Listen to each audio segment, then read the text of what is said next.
अगर बेटा मॉलिक्यूल जो आपके पास है वो जो है वो न्यूट्रल ना हो, यानी कि एनाइन हो या केटाइन मॉलिक्यूल हो, तो उसके लिए कंडीशन क्या है? उसके लिए कंडीशन ये है, अगर आपको जो नेगेटिव साइन नज़र आ रही है उसको प्लस कर दो, और जितनी प्लस हो उतनी माइनस कर दो। कैसे? अब यहाँ पर इस मॉलिक्यूल के अंदर मैं दोबारा क्रोमियम का ऑक्सीडेशन नंबर मालूम करने जा रहा हूँ। कितने क्रोमियम है? 2। आप लिखोगे 2x। बात में आ गई? अच्छा जी। एक ऑक्सीजन की वैलेंसी कितनी होती है? आपने कहा -2, छठे ग्रुप का मेंबर है, तो साथ में कितनी होगी? आपने कहा -14। अच्छा, अब ये चार्ज कितनी है? -2 चार्ज है। -2 है तो आप इसको लिखोगे +2। जैसा कि मैं पहले भी कह चुका, माइनस हो तो प्लस कर दो, प्लस हो तो माइनस कर दो, बस इतनी सी कहानी है। अब आप इक्वेशन को बैलेंस कर दो कि 2x इक्वल्स टू माइनस के 14 उस साइड पे जाएंगे तो प्लस के 14 हो जाएंगे, ये प्लस के 2 है तो माइनस के 2 हो जाएंगे। बात में आई?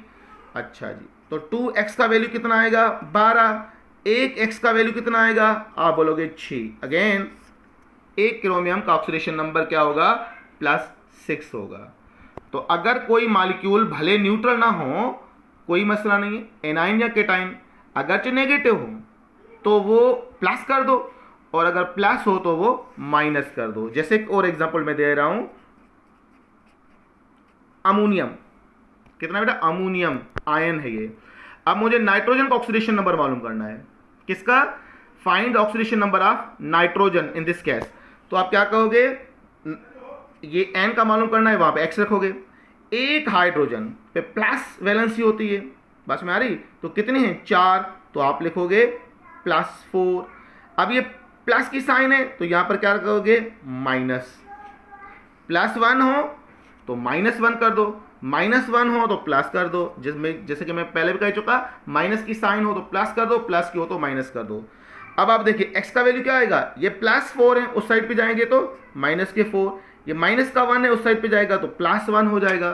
तो नेट आंसर क्या आएगा? नेट x का वैल्यू आएगा -3। तो अमोनियम केस में नाइट्रोजन का ऑक्सीडेशन नंबर -3 होगा। तो बहुत आसान है ऑक्सीडेशन नंबर किसी भी कंपाउंड का मालूम करना, ख्वाह वो न्यूट्रल हो, एनाइन हो, केटाइन हो। लास्ट एग्जांपल दे रहा हूं आपका, क्रोमेट आयन CrO4-2। इसका बड़े आसानी से मालूम कर सकते हो। कैसे क्रोमियम मालूम करना है? ये खाली x एक है तो एक रखोगे। एक ऑक्सीजन की वैलेंसी -2 तो -8, ये माइनस हो तो इसको कर दोगे +2। बात में आई? Equals to 0।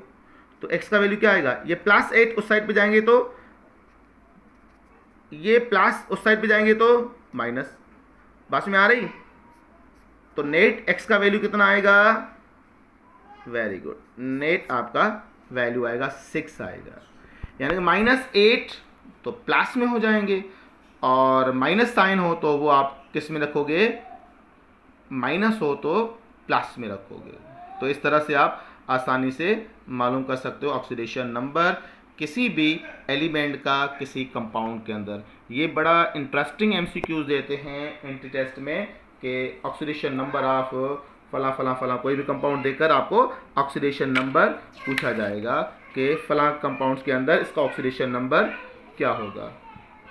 एक और एग्जांपल दे रहा हूं आपको। अगर मैं आपसे कहूं